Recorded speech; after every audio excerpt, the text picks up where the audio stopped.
اللہ اللہ اللہ اللہ۔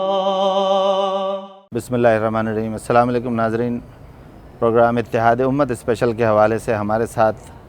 پاکستان کے مدارس کے وفاق کے ایک اہم رہنما، وفاق المدارس العربیہ پاکستان کے سربراہ جناب مولانا حنیف جالندھری صاحب موجود ہیں۔ ہم ان سے اتحاد امت پر بھی بات کریں گے، مدارس کے حوالے سے بھی بات کریں گے، اور آپ دیکھ رہے ہیں کہ جتنے لوگوں سے بھی ہم بات کر رہے ہیں سب کے سب مدارس کی اندر پڑھائے جانے والے نصاب، فرقہ واریت سے پاک نصاب کی بات کر رہے ہیں، اتحاد امت کی بات کر رہے ہیں، اور ایک ایسی ہم آہنگی کی بات کر رہے ہیں جو اگر اس کا نیچے زمین تک اتر جائے، نیچے تک اتر جائے تو اس کا ثمر پورا پاکستان دکھے گا۔ حنیف جالندھری صاحب خوش آمدید۔ ہمارے آج کے جو گفتگو ہے، ہمارا اصل موضوع بھی یہی ہے کہ ہم چاہتے ہیں کہ ہمارے ناظرین آپ حضرات کے توسط سے یہ جان جائیں کہ ایک تو یہ تاثر ہے کہ مدارس میں بھی تفرقہ بازی ہوتی ہے، مدارس میں دہشت گردی کی تعلیم دی جاتی ہے، تو اس تاثر کی نفی کرنے کے لیے یا اس کی حقیقت کیا ہے، پہلے تو یہ معلوم ہو جائے کہ کیا واقعی پڑھاتے ہیں آپ لوگ؟ بسم اللہ الرحمن الرحیم۔ سب سے پہلے تو میں آپ کا اور آپ کے چینل کا شکر گزار ہوں۔ اتحاد امت نہ صرف یہ کہ وقت کی ضرورت ہے بلکہ دین کا تقاضا ہے۔ اگر قرآن و سنت کی تعلیمات میں غور کیا جائے تو قرآن و سنت کے جگہ جگہ اتحاد کی اہمیت اور افتراق و انتشار کی مذمت اور اس کی ممانعت ہمیں نظر آتی ہے۔ یعنی آپ یہ دیکھیں کہ سرکار دو عالم حضور اکرم صلی اللہ علیہ وسلم نے ارشاد فرمایا کہ کوئی آدمی بھی پیاز کچا کھانے کے بعد ہماری مسجد میں نہ آئے،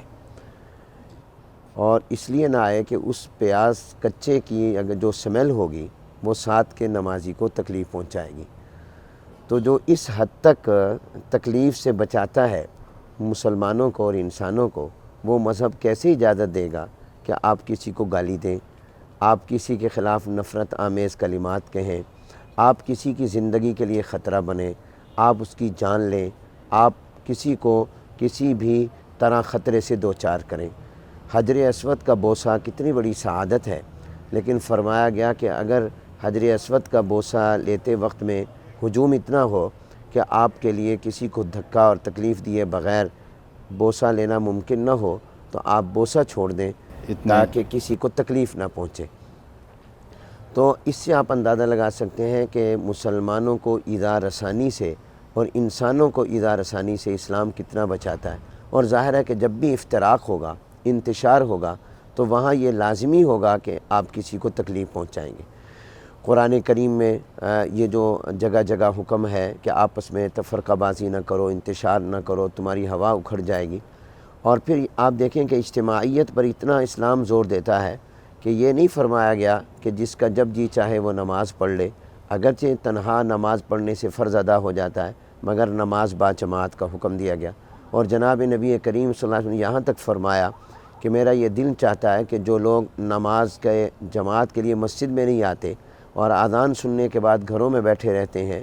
خواہ وہ گھروں میں نماز پڑھ بھی لیں، میرا دل چاہتا ہے کہ میں ان کے گھروں کو آگ لگا دوں۔ اس لیے کہ جس نے اب اتنی سخت وعید آپ فرما رہے ہیں،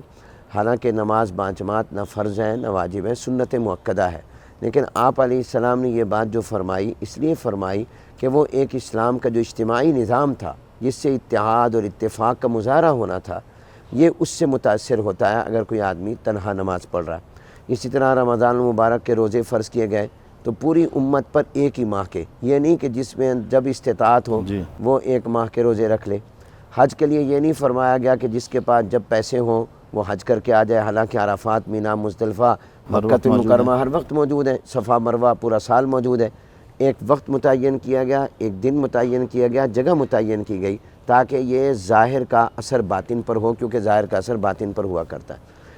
جہاں تک دینی مدارس کی بات ہے، دینی مدارس میں یہی نصاب اور سلیبس پڑھایا جاتا ہے۔ دینی مدارس بنیادی طور پر اسلام کی تعلیم کے مراکز ہیں، اور اسلام امن کا، سلامتی کا، محبت کا، پیار کا، اتحاد کا، اتفاق کا دین ہے اور اسی کا درس دیتا ہے۔ تو جب مدارس دینیہ میں اس اسلام کی تعلیم ہوگی، اسی قرآن کی اور حدیث کی تعلیم ہوگی، کہ جس کے اندر انسانی جان مال عزت و آبرو کی اہمیت بتائی گئی، اتحاد و اتفاق پر زور دیا گیا، تو مدارس کا جو نصاب تعلیم ہوگا وہ بھی فرقہ واریت کا سبب نہیں بلکہ اتحاد کا سبب بنے گا۔ اور اس کا عملی مظاہرہ اس طرح پر ہوتا ہے کہ آپ کسی بھی وقت دینی مدارس میں تشریف لائیں تو آپ کو نظر آئے گا کہ مدارس میں ایک ہی چھت کے نیچے سندھی، بلوچی، پٹھان، پنجابی، مہاجر، نان مہاجر، سرائکی، نان سرائکی، مختلف زبانوں، مختلف قوموں مختلف اور ملکوں سے مختلف آئے ہوئے، صوبوں کے اور ملکوں سے آئے ہوئے جی لوگ بالکل۔ ایک ہی چھت کے نیچے رہتے ہیں، ایک ہی چھت کے نیچے تعلیم حاصل کرتے ہیں، درسگاہ میں بھی اکٹھے، ہاسٹل میں بھی اکٹھے، اور کھیل اور تفریح کے میدان میں بھی اکٹھے۔ آج تک نہیں آپ نے سنا ہوگا کہ پاکستان کے کسی دینی مدرسے میں پنجابی اور پٹھان کی لڑائی ہو گئی ہے، سندھی اور بلوچی کی لڑائی ہو گئی ہے،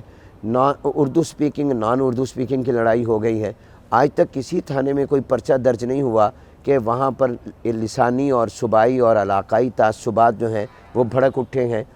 وہ پوری 8-9 سال 10 سال کے عرصے میں اکٹھے رہتے ہیں، اور پاکستان کا کوئی مدرسہ ایسا نہیں ہوگا کہ جہاں پر یہ مختلف صوبوں کے لوگ نہ ہوں۔ تو اس سے ایک میسیج اور پیغام جاتا ہے اتحاد کا۔ جہاں تک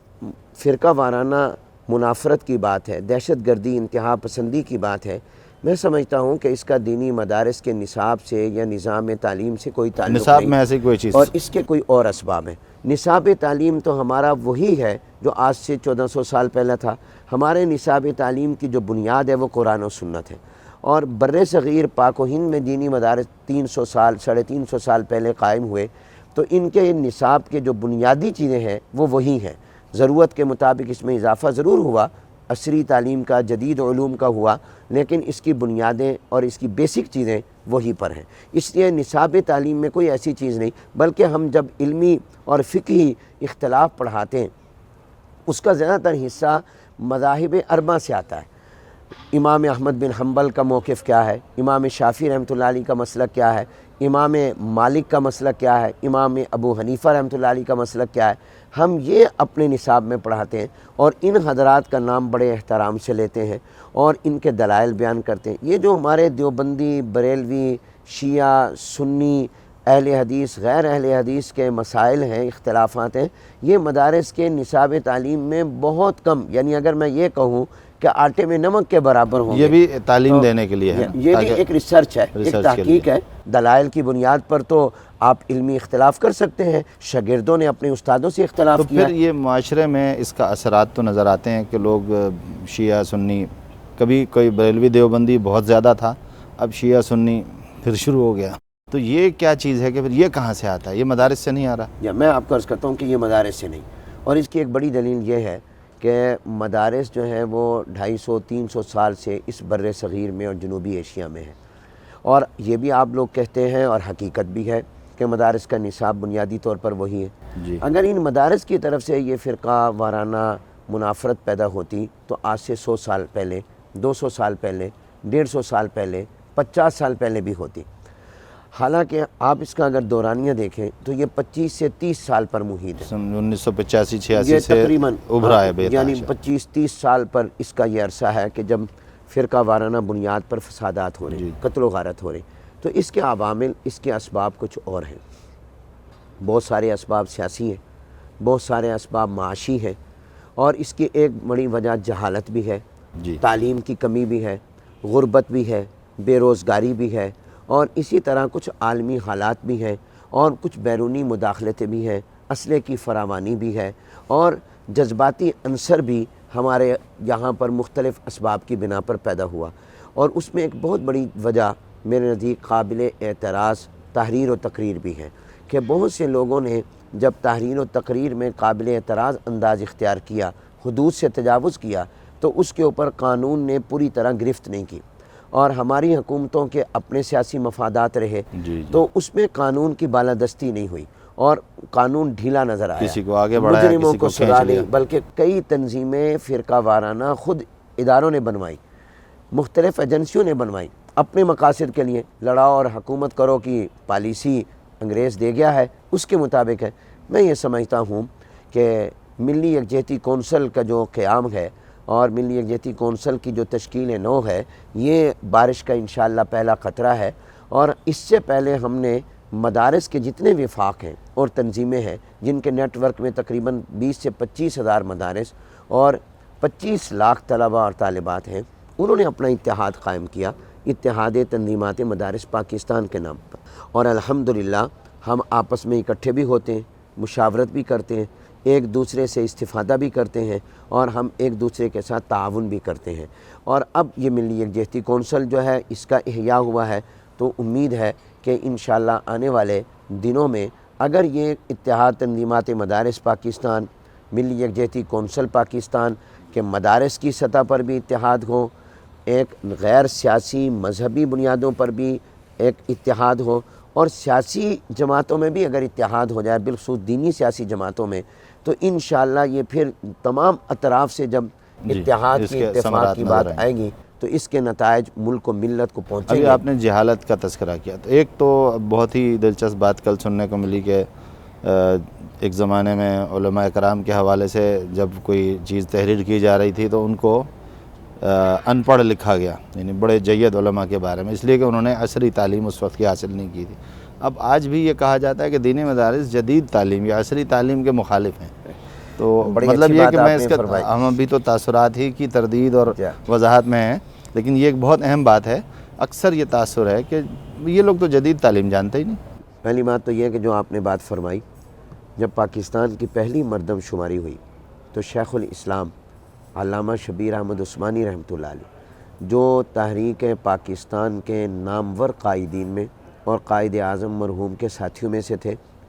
اور سرحد کا اور سلہٹ کا جو ریفرنڈم ہے اس میں ان کا بہت بڑا کردار تھا، اور قائد اعظم مرحوم نے ان کی تحریک پاکستان میں جو خدمات تھیں انہی کے اعتراف کے طور پر جو پہلی پرچم کشائی ہوئی تھی، تو کراچی میں پہلا پاکستان کا جھنڈا علامہ شبیر احمد عثمانی رحمۃ اللہ علیہ نے لہرایا تھا، اور یہ قائد اعظم مرحوم کی طرف سے ان کی خدمات کا اعتراف تھا۔ علامہ شبیر احمد عثمانی رحمۃ اللہ علیہ جو بڑے علمی آدمی تھے، ان کو پاکستان کی پہلی مردم شماری میں ناخواندہ انہی لکھا کا گیا ذکر تھا، کروں۔ ان کو ان پڑھ لکھا گیا تھا، آپ اس سے اندازہ لگا لیں۔ اب یہ جو کہا جاتا ہے کہ دینی مدارس جو ہے وہ عصری تعلیم اور جدید تعلیم دیں، تو میں یہ سمجھتا ہوں اور میرا یہ نقطہ نظر ہے کہ دینی مدارس اسلام کی تعلیم دیتے ہیں، قرآن و سنت کے علوم کی تعلیم دیتے ہیں، تو کیا قرآن و سنت پرانے ہو گئے؟ کیا قرآن و سنت کا جو علم ہے یہ صرف جناب نبی کریم صلی اللہ علیہ وسلم اور صحابہ اور تابعین کے دور تک تھا، یا یہ قرآن قیامت تک کے لیے ہے؟ اگر قرآن قیامت تک کے لیے اور تو یہ آج صاحب بھی قرآن جدید ہے پھر۔ حضور اکرم صلی اللہ علیہ وسلم قیامت تک کے لیے ان کی تعلیمات ہیں، تو پھر قرآن کی تعلیم کو آپ قدیم کیسے کہہ سکتے ہیں؟ پھر وہ ہر دور کی تعلیم ہے، وہ ہر زمانے کی تعلیم ہے، وہ ایک ضابطہ حیات ہے، وہ ضابطہ کائنات ہے، وہ ہمارا دستور زندگی ہے، وہ منشور زندگی ہے۔ جب اللہ کی طرف سے وہ دیا ہوا ہے تو اس کے علوم آپ پرانے کیسے کہہ سکتے ہیں؟ وہ ہر دور کے ہیں۔ لہذا قرآن کریم کی علم کو اور سنت کی علم کو اور وحی کے علوم کو یہ نہیں کہا جا سکتا کہ وہ قدیم ہے۔ یہ بات تو پھر یہی ہوگی کہ آج قرآن نیا لے آئیں کیونکہ قرآن پرانا ہو گیا، 1400 سال پرانا ہے۔ اگر قرآن آج کی ضرورت ہے اور قیامت تک کی ضرورت ہے اور ہے، تو پھر اس کے علوم کی بھی ضرورت ہے، پھر اس کے علوم کو آپ قدیم نہیں کہہ سکتے، غیر عصری بھی نہیں کہہ سکتے۔ عصری کا معنی ہوتا ہے زمانے کے علوم، تو قرآن کریم کیا اس زمانے کے اندر بھی ہمارے لیے رہنما کتاب ہے؟ پیغمبر کریم صلی اللہ علیہ وسلم اس زمانے کے لیے بھی رہنما ہے؟ جب وہ ہے اور واقعتاً ہے اور اصل وہی رہنما ہے، تو پھر ان کے دیے ہوئے علوم جو ہے وہ بھی اس زمانے کی بھی ضرورت ہے۔ لہذا میں اس تعبیر سے اتفاق نہیں کرتا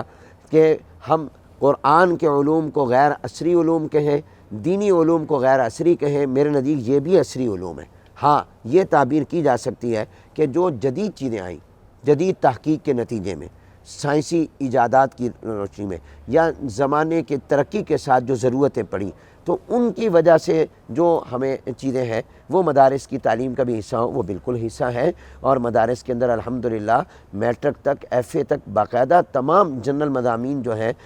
سیکولر ایجوکیشن کے، جنرل ایجوکیشن کے، جس میں انگلش ہے، سائنس ہے، میتھ ہے، معاشرتی علوم ہے، مطالعہ پاکستان ہے، اس کے علاوہ کمپیوٹر سائنسز ہے، اس کے کورسز باقاعدہ کرائے جا رہے ہیں۔ ہم ان کا باقاعدہ امتحان لیتے ہیں، ہمارے یہ نصاب کا حصہ ہے۔ بلکہ زیادہ ضرورت تو اس بات کی ہے کہ جو ہمارے اسکولز ہیں، کالجز ہیں، یونیورسٹیاں ہیں، وہاں دینی تعلیم کو لایا جائے۔ وہ ہم نے خالص جدید علوم کے حوالے کر دیے ہیں۔ اس لیے ملک کے مسلمانوں کی اکثریت تو اسکولوں میں پڑھتی ہے اور وہ دین سے بالکل ناواقف ہوا کرتی ہے۔ جتنی مدارس کے طلباء کو جدید علوم کی ضرورت ہے، اس سے کئی گنا زیادہ اسکولز اور کالج یونیورسٹیوں کو دینی علوم کی ضرورت ہے، اور وہ اسلامیات کا ایک مضمون پڑھانے سے وہ ضرورت پوری نہیں ہو سکتی۔ کسی نے بہت خوب بات کہی ہے کہ دنیا میں آپ کو جتنا رہنا ہے اس کے لیے اتنا علم حاصل کرو، اور دنیا میں زمین کے نیچے جتنے دن رہنا ہے اس کے لیے اتنا علم حاصل کرو۔ تو یہ جو علم ہے اس کو تو بالکل آگے تک کے لیے ہے۔ لیکن آپ دیکھیں کہ سائنس جو ہے یا ہمیں ہمارے جو جدید علوم ہیں وہ یہ نہیں بتاتے کہ انسان کے مرنے کے بعد قبر میں کیا ہوگا، عالم برزخ کیا ہے اور عالم آخرت کیا ہے، جنت دوزخ کیا ہے،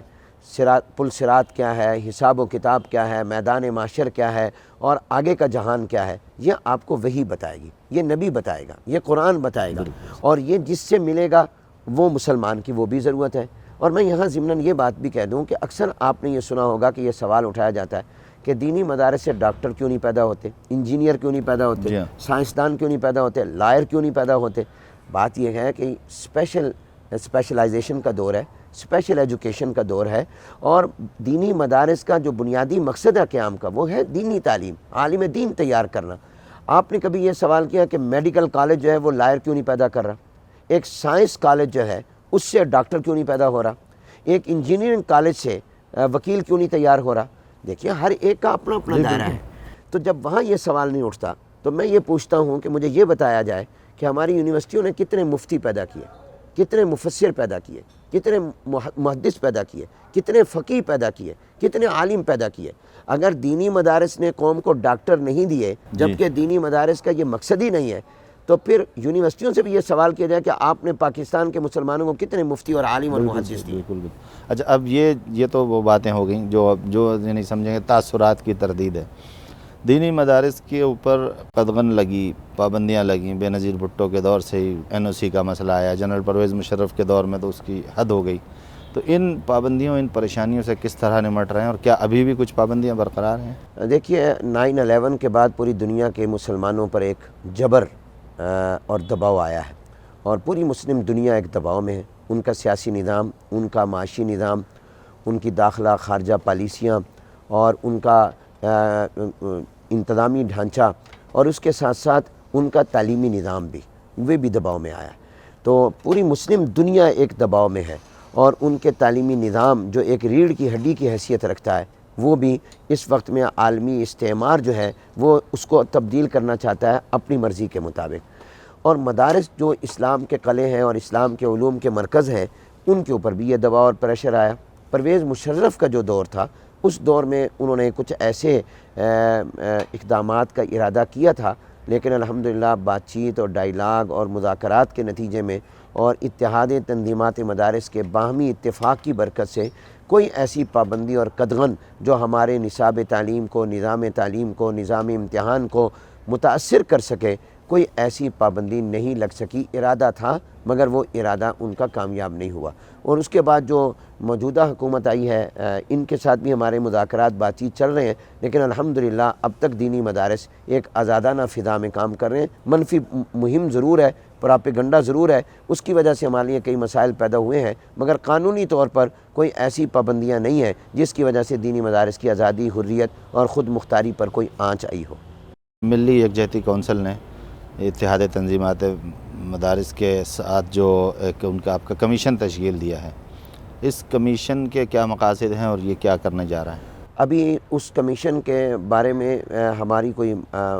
بات چیت ابھی نہیں ہوئی۔ ملی یکجہتی کونسل نے یہ ایک اچھا خوش آئند